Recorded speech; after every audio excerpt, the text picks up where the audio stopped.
ഇത് കണ്ട് എടി പൊട്ടത്തിയത് അങ്ങനെയല്ല, അതിന്റെ തൊലി കളഞ്ഞിട്ട് വട്ടത്തിലരി.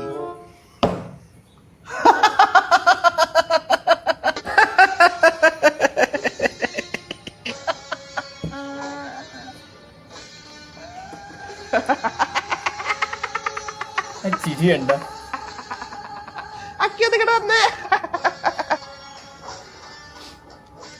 കഥകടാ കഥകട ആ സൗണ്ട് കേട്ടാ കഥകട.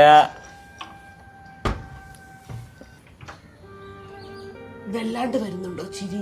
ഇല്ല. അതെവിടെ നിന്നാ ചിരി വന്നത്? ഇവിടെ നിന്നാണോ? അല്ല. അതോ ഇവിടെ നിന്നാണോ? അതോ ഇവിടെ നിന്നാണോ? അതോ അയ്യോ എന്നെ ഒന്നും ചെയ്യല്ലേടി. ഞാൻ എനിക്ക് ഇഷ്ടമുള്ള പോലെ അരിഞ്ഞോട്ടെ. അരിഞ്ഞോ? പ്രശ്നമുണ്ടോ ആർക്കെങ്കിലും? ഇല്ല. ആർക്കാ പ്രശ്നം?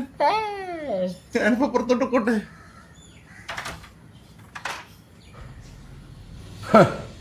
നീ ഇഷ്ടമുള്ള പോലെ അരിഞ്ഞോടി. ഇവിടെ ആരാ ചോദിക്കാൻ പോകുന്നത് നമുക്കൊന്ന് അറിയണം. പുറത്ത് അകത്തേലി.